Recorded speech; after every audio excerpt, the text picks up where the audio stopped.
दिनै जोबोर गोजोननाय मोनदों। दारांगाजुलि समस्तिनि बेन्दोङाव थानाय 3 नं दक्षिण जे कुमरिकाटा भिसिडिसि दङ। दा बेनि बेन्दोङाव थानाय पलकाटा, डुमुरिया आरो लेंगुरकाटा होननाय जि मोनसे गामि दङ, बै गामिफोरनिफ्राय बिखेखय माइनरिटि जिखिनि रायजोफोर बा जिखिनि भटार्सफोर दङ, बिथांमोना दिनै खमैबो माने 100नि बांसिन माने बेवहाय माइनरिटि सुबुंफोरा दिनै जोंनि तामुलपुर जिल्ला इउपिपिएलनि लाइमोन गांखंनि अर्गेनाइजिं माने जेनेरेल सेक्रेटारि बिथां अन्जन बर'नि न'आवहाय दिनै जइनिं जाफैदों। दा बेवहाय जइनिं जाफैनायनि गुबै हयथ' कारनानो बेनो, फैबाय थानाय जि समाव इउपिपिएल दोलोआदि रोखा माने सरकार दागोन, बियो दिनै रोखा जादों। आरो दिनै इउपिपिएलनि जिखिनि खामानि मावनाय, जोंनि प्रमद बर' सारनि जिखिनि दिनैनि जिखिनि खामानि मावनाय, दा बे खामानि मावनायखौ मोजां मोननानै बिथांमोना दिनै माने बेवहाय जइनिं जाफैदों। दा बेवहाय दिनै बिथांमोननि जि फोरमायनाय बायदि जोङो मिन्थिना मोन्दों। दा बिथांमोना बिखेखय थांनाय समफोराव माने बांसिनानो माने बिपिएफ दोलोआव दङमोन, बिथांमोननि जिखिनि जोङो मोननाय बायदिब्ला। बेबाराव दारांगाजुलि समस्तियाव इउपिपिएलआ देरहागोन बे समावथ' फैबाय थानाय जे सेप्तेम्बर दानावहाय बिटिसिनि जि इलेक्सन जानो थांदों बा जानो थांगासिनो दङ, दा बेवहाय जोङो जोंनि इउपिपिएल दोलोनिफ्राय जोंनि जि देरहानाया रोखा, जोङो 20,000निबो बांसिन भट मोननानै बे 100% माने देरहागोना दिनै माने रोखा जानानै दङ। सोरखौ बिजाथि फसंगोन बेयाव? दा बिजाथिया दा जोङो दिनै थोंजोङै जोङो बुंनाय नङा। बियो जोंनि गोजौनि जि हाइकमान मानगोनां प्रमद बर'नि जिखिनि दैदेननाय, दा बे समावहाय हाइकमाना जाय केन्डिडेटखौनो होआथों मानो, जोङो बै केन्डिडेटखौनो जोङो सापर्ट होनानै जोंनि इउपिपिएलआ देरहागोना बे रोखा जानानै दङ दिनै समाव। अन्जन बर'आबो दि सासे दाबिदार, दा बिथांनि जानानै नोंथाङा मा बुंनो सानो? दा बियो समाजो फोरमायसिगोन। मानो होननानै बुङोबा दिनैनि समाव जिहेथु दोलोनि जिखिनि निति आरो आदर्श, दा बेजों लोगोसे जोङो बयबो गोरोबनानै जोङो दिनै खामानि मावगासिनो दङ। आरो उननि समावबो जोङो बेखौ एखेलगे खामानि मावगोन। आरो मानो होननानै बुङोबा दिनैनि समाव जोङो जोंनि इउपिपिएल दोलोआव जाय माने सुबुङानो माने फैयाथों मानो, गोजौनि जिखिनि माने हाइकमान्डनि जिखिनि बिथोन लेखायै, दा बै बिजाथियानो माने देरहागोना बियो रोखा जानानै दङ। नोंथाङा गयबारियाव दाबिगोन नामा?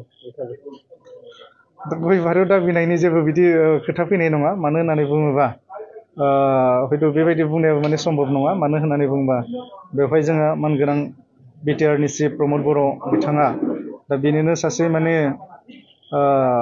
दैदेनगिरि महरै बिथाङानो खामानि मावगासिनो दङ। आरो बिथांनि सायाव जोङो दिनै जेबो बुंनाय नङा। टिकेट मोनोबा गोसो दं नामा नोंथाङा? बिनि सायाव आं जेबो बुंथ'नाय नङा। मोनबेसेसो बियाबाव देरहानानै नोंथांमोना सरकार दागोन? दा दिनैनि जोंनि जिखिनि इउपिपिएल दोलोनि, दिनै जोङो नुदों इउपिपिएल दोलोआव 40टा जिखिनि समस्ति दङ, दा बै 40टा समस्तियाव जोङो जोंनि जिखिनि इउपिपिएल दोलोनि जिखिनि डाटा बा सेन्सास अनुजायै जोङो बावैसो सिगाङाव जोङो मोनसे डाटा हिसाब खालामदोंमोन। दा 32टा माने 3,200 जोंहा बुथ कमिटि दङ। आरो बे 3,200 बुथ कमिटिया फारफ्रोमबो बिथिङाव दिनैनि तारिखआव स्ट्रं।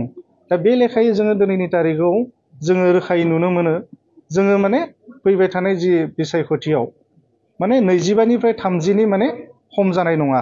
दा बे लेखायै जोङो हारसिङैनो माने सरकार दानाया बियो दिनै समाव रोखा जानानै दङ। नोंथांमोनजों बिजेपि आरो एजेपिआबो एलायन्सआव दङ, नाथाय फैबाय थानाय बिसायख'थियाव गावबा गाव गेलेगोन। बेयाव माबायदि माबाफोर नोंथांमोननि माबा गेलेगोन नामा? दा बेवहाय जोङो मोनसे खोथाखौ जोङो बुंनांगोन। थांनाय 2020 मायथाइयाव जेब्ला जोङो फार्स्ट माने इउपिपिएल हिसाबै माने इलेक्सन गेलेदोंमोन, दा बेवहाय जोङो हारसिङैनो गेलेखादोंमोन। दा बेनिखायनो दिनैनि समाव गभर्नमेन्टखौ दानांगौनि खाथिराव माने दिनै मा जादों, एनडिए गभर्नमेन्ट हिसाबै माने ओजोंहाय माने एनडिए बा भारतआवबो माने भारत गभर्नमेन्टआवबो माने एलायन्स इउपिपिएल, बेराफारसेथिं माने आसामावबो जोंनि एजिपि बिजिपि आरो इउपिपिएल जि मोनसे एलायन्स माने एलायन्सनि गेजेरजों मोनसे दिनै गभर्नमेन्ट माने दागासिनो दङ आरो दिनैनि समावबो नैबे बिटिआर ओनसोलाव थांनाय समाव माने सरकार दानांगौनि जे खाथिराव जोङो बेखौ एलायन्स माने खालामनाय जादों नाथाय दिनैनि समाव फैबाय थानाय जि बिसायख'थि दा बिसायख'थियाव जोङो बेखौनो जोङो दिनै नुगासिनो दङ जोङो हारसिङैनो गुबुना जोंखौ सापर्ट खालामदाखा जोङो माने हारसिङैनो सरकार दानाया माने बियो रोखा होनानै जोङो मिथिनो मोनो दा बेराफारसेथिं सोरबा जोंनि जिखिनि दिनैनि तारिखआव स्ट्रं जिहेतु जोङो मोनफ्रोमबो बिथिङाव दिनैनि तारिखआव जोङो देरहानांगौनि बिथिङाव जोङो गासैबो बिथिङाव दिनै साखाफारा दा बे लेभेलाव जोंखौ सरकार दाखागोन मिथिखानानै सोरबा जुदि दोलोआ जुदि जोंनियाव फैयोबा जों बेखौ माने सानफ्रोमबो वेलकाम नैबे समाव আমি একচুয়ালি ক'ব গেলে আমি আগতে কোনো দলত নাই কিন্তু আমি প্ৰমোদ বড়ো ছাৰৰ যিটো নীতি আদৰ্শ চাই আমি আজি মোটামুটি আমাৰ ডুমুৰীয়া গাঁৱৰ 50জন মান মানুহ জইনিং কৰিলোঁ মানে প্ৰমোদ বড়ো ছাৰৰ যিখিনি নীতি আদৰ্শ আৰু যিখিনি বৰ্তমান পৰিস্থিতিত চাই আমি পিপিএলত আজি জইন কৰিলোঁ আৰু আগতে যি চাইছোঁ কি বুলি কয় BPF-ৰ দিনত 17 বছৰ যিটো শাসন কৰিছে তো আমাৰ একচুয়ালি ক'ব গেলে আমাৰ ডুমুৰীয়া গাঁৱত একো উন্নতি হোৱা নাই প্ৰমোদ বড়ো ছাৰৰ যিটো 5 বছৰত যিটো উন্নতি দেখা পাইছোঁ বহুত ভাল সেইকাৰণে আজি আমাৰ ডুমুৰীয়া গাঁৱৰ 50জন মানুহ আমি ইপিপিএলত জইন কৰিছোঁ।